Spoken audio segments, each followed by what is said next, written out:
everyone, welcome back to another episode of Road to Mythic, your source for the latest in-depth hero guides from the Mobile Legends team.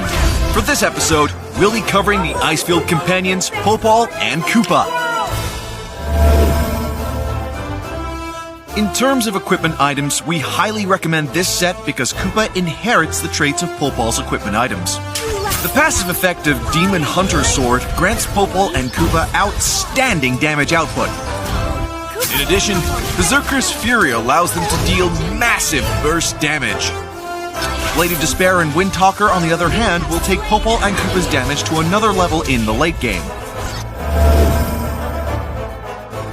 Both Popol's basic attack and first skill allows him and his furry companion to focus fire on the designated target.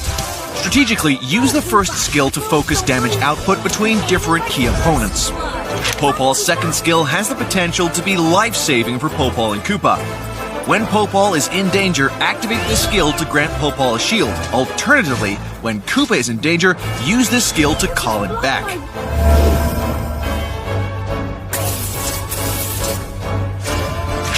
During the laning phase, Popol and Kupa can easily outperform their opponents. Try to first cast their first skill so that Popol and Kupa lock onto one target, focusing damage output. Their passive skill will enhance every 5th basic attack. And when the enemy attempts to strike back, cast the second skill to call back Kupa to gain a shield and reduce the incoming damage. You know what? In the mid to late game, Popol can place multiple traps around him to restrain enemies. Try activating his ultimate skill at the right time to have Kupa evolve into an alpha wolf form. Follow up by casting the now enhanced first skill to command Kupa to attack the enemy's core damage dealer. In most cases, the enemy will be controlled and annihilated in the blink of an eye.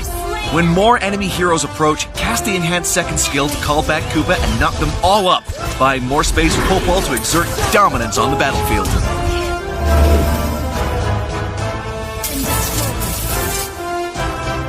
Popol and Kupa are a very strong pair in the early game.